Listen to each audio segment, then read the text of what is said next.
Hello student, श्रद्धा intermediate college कचनार वाराणसी से मैं मुन्ना सर। स्टूडेंट, इस वीडियो में आपको मेंडल के नियमों का अध्ययन कराया जाएगा। तो सबसे पहले स्टूडेंट आप मेंडल्स लॉ में जो मेंडल का प्रथम नियम है, लॉ ऑफ डोमिनेंस या कह सकते हैं प्रभाविता का नियम। तो स्टूडेंट सबसे पहले आप प्रभाविता का नियम देखेंगे। इसमें एक ही कैरेक्टर लिया गया है, जैसे टाल है, समान प्रभावी लक्षण है, और ये स्मॉल टीटी जो हैं ये ड्वार्फ हैं, इसे समान अप्रभावी लक्षण कहेंगे। तो स्टूडेंट जब एक लक्षणों के बीच क्रॉस कराया जाता है तो उसे मोनो हाइब्रिड क्रॉस कहते हैं। यहाँ पर स्टूडेंट दिया जा रहा है मोनो हाइब्रिड क्रॉस। स्टूडेंट सबसे पहले आप जानिए, क्रॉस अगर एक लक्षणों के बीच कराई जा रही है तो उसे आप मोनो हाइब्रिड क्रॉस कहेंगे। तो मेंडल का जो फर्स्ट लॉ ऑफ मेंडल है स्टूडेंट, वो लॉ ऑफ डोमिनेंस या प्रभाविता का नियम है।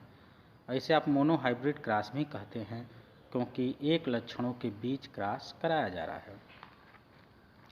स्टूडेंट इसमें क्या है, समान प्रभावी लक्षण जो टाल है, यहाँ ये आप कह सकते हैं पौधे का जो लंबापन गुण है, और ये ड्वार्फ है पौधे का बौनापन गुण के बीच हम क्रॉस करा रहे हैं। तो हम देख रहे हैं F1 जनरेशन में सभी आपको लंबे पौधे प्राप्त हो रहे हैं, या लक्षण की बात करें तो ये असमान प्रभावी लक्षण है, अर्थात हेटेरोजाइगस डोमिनेंट। तो स्टूडेंट ध्यान दें, ये समान प्रभावी लक्षण है, कैपिटल टी लंबापन पौधे का। ये समान अप्रभावी है, स्मॉल टी, ये पौधे का बौनापन कैरेक्टर है। और F1 पीढ़ी में हमको ये असमान प्रभावी, अर्थात सभी पौधे बाहर से लंबे दिखने को या दिखलाई पड़ते हैं, और जबकि अंदर से इनमें बौनेपन का गुण छिपा होता है। तो स्टूडेंट ये आपका प्रथम नियम है मेंडल का।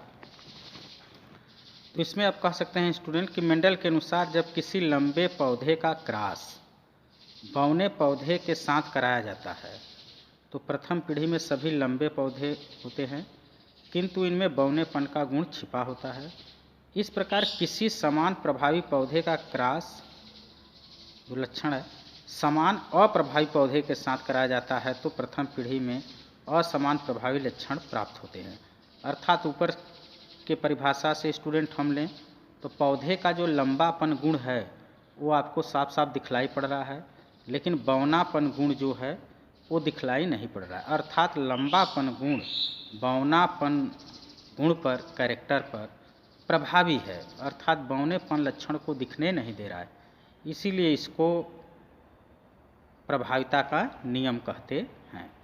तो यहाँ पर स्टूडेंट आपको दिया जा रहा है, इस प्रकार उपरोक्त लक्षण में पौधे का लंबापन गुण बौनेपन गुण पर प्रभावी होता है, अर्थात बौनेपन गुण को छिपा लेता है, वो दिखाई नहीं पड़ता है F1 पीढ़ी में, इसलिए इसे प्रभाविता का नियम कहते हैं। स्टूडेंट ध्यान दें, प्रभाविता का नियम आपका मोनो हाइब्रिड क्रॉस है, क्योंकि इसमें एक ही कैरेक्टर के बीच क्रॉस कराया जाता है।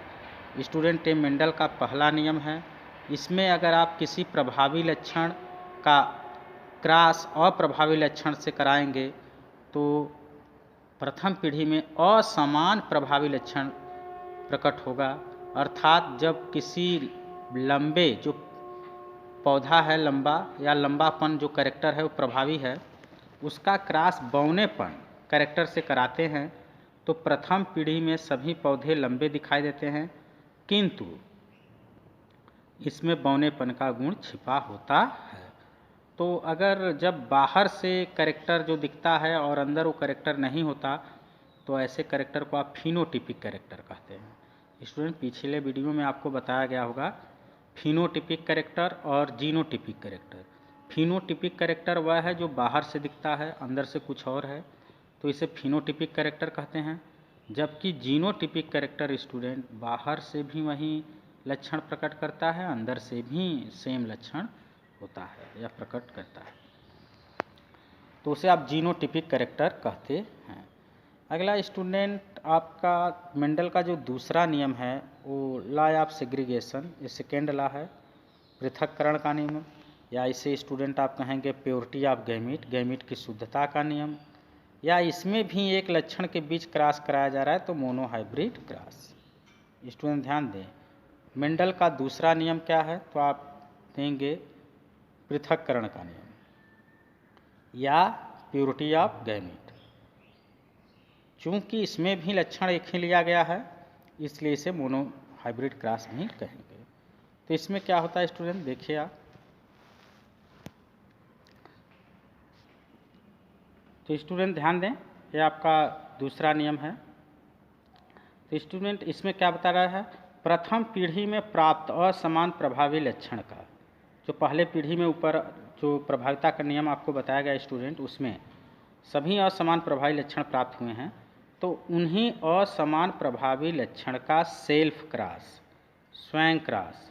यहाँ पर स्टूडेंट देखिए, ये इतना तो आपको प्रथम पीढ़ी दिखाया गया है, अर्थात ये प्रभाविता का नियम है। लेकिन यहाँ से यहाँ तक ये आपका पृथक्करण का नियम, समझ जाएंगे, लाभ सेग्रीगेशन बता रहे हैं अभी आपको। तो कह रहा है प्रथम पीढ़ी में प्राप्त असमान प्रभावी लक्षण का सेल्फ क्रॉस कराने पर प्रथम पीढ़ी में लिया गया लक्षण द्वितीय पीढ़ी में, प्रथम पीढ़ी में लिया गया लक्षण द्वितीय पीढ़ी में स्पष्ट रूप से अलग अलग दिखलाई पड़ने लगता है। इस प्रकार मेंडल के अनुसार असमान प्रभावी लंबे बौने का सेल्फ क्रॉस कराया जाता है तो द्वितीय पीढ़ी में लंबे बौने तथा असमान प्रभावी लंबे पौधे प्राप्त होते हैं। स्टूडेंट ध्यान दें, ये जो रेखा चित्र बनाया गया है इस पर आप ध्यान दें, एक कैपिटल टी, ये स्मॉल टी। आपको प्रथम नियम में बताया गया कि ये प्रभावी लक्षण है और ये अप्रभावी लक्षण। ये लॉ ऑफ डोमिनेंस को शो करता है, F1 जनरेशन यहाँ है, ये सब लंबे पौधे हैं, इसमें बौनेपन का गुण छिपा है। तो ये जो लाइन खींच रहे हैं स्टूडेंट, इसके ऊपर जितना भी है ये प्रथम नियम को प्रदर्शित करता है, अर्थात प्रभाविता का नियम, लॉ ऑफ डोमिनेंस का नियम, जो भी आप कह सकते हैं। तो ये आपका है प्रभाविता का नियम। लेकिन स्टूडेंट ध्यान दें, ये प्रभाविता के नियम में जो असमान प्रभावी पौधा प्राप्त हुआ है इसी का सेल्फ क्रॉस कराएं, ये अर्थात एक कैपिटल टी स्मॉल टी एक ले लिए, एक और ले लेते हैं कैपिटल टी स्मॉल टी, ये दोनों सेम है तो इसे बोलते हैं सेल्फ क्रॉस। यहाँ लिख देते हैं सेल्फ क्रॉस।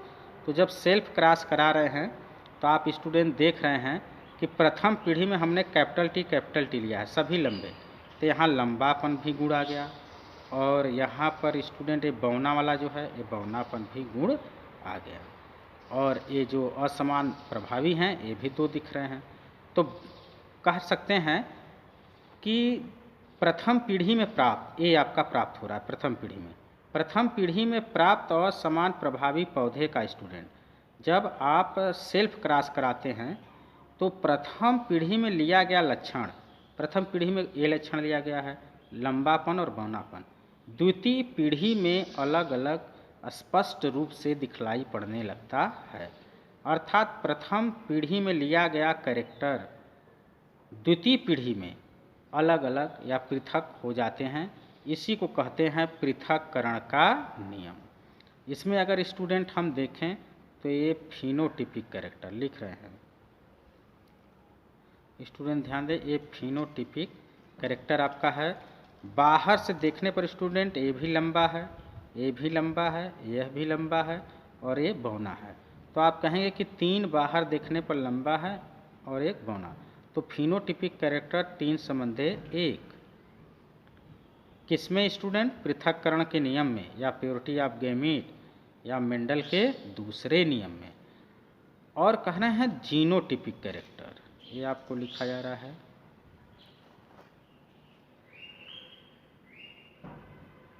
Genotypic character. ये आपको जीन अगर अंदर से देखें स्टूडेंट तो ये प्योर लंबा है, स्टूडेंट ध्यान दें, अंदर से प्योर लंबा है, और ये दोनों प्योर लंबे नहीं हैं, इसमें बौनेपन का गुण छिपा है। और एक जो ये है ये प्योर बौना है, ये प्योर बौना और ये प्योर लंबा, लेकिन ये दोनों प्योर लंबे न हैं ना ही प्योर बौने हैं। तो अंदर से कैरेक्टर देखें तो 1 संबंधे 2 संबंधे 1 के अनुपात में प्राप्त होता है। तो स्टूडेंट ध्यान दें, पृथक्करण का नियम जब आप करते हैं तो उसका फिनोटिपिक रेशियो जो होता है, फिनोटिपिक कैरेक्टर पहले ही आपको बताया जा चुका है, जो बाहर से दिखता हो। तो फिनोटिपिक कैरेक्टर स्टूडेंट 3 संबंधे 1 है, और जबकि जीनोटिपिक कैरेक्टर स्टूडेंट 1 संबंधे 2 संबंधे 1 है। ये किसका है? पृथक्करण का नियम, या प्योरिटी ऑफ गैमीट, गैमीट की शुद्धता का नियम, या दोनों जो लॉ ऑफ डोमिनेंस, प्रभाविता का नियम यहाँ पर स्टूडेंट, और पृथक्करण का नियम, दोनों एक एक लक्षणों के बीच क्रॉस कराए गए हैं, इसलिए इसको बोलते हैं मोनोहाइब्रिड क्रॉस। ये स्टूडेंट आपका है मोनोहाइब्रिड क्रॉस। तो स्टूडेंट मोनोहाइब्रिड क्रॉस अर्थात एक लक्षणों के बीच कराया गया क्रॉस। यहीं स्टूडेंट अगर हम दो लक्षण ले लें, वो मेंडल का थर्ड नियम है, लॉ ऑफ इंडिपेंडेंट असॉर्टमेंट, वो आपको नेक्स्ट वीडियो में दिया जाएगा। तो अगर कहें दो लक्षण ले लें तो उसे डाई हाइब्रिड क्रॉस कहते हैं। उसका अध्ययन हम नेक्स्ट वीडियो में करेंगे। इस वीडियो में इतना ही। Thank you.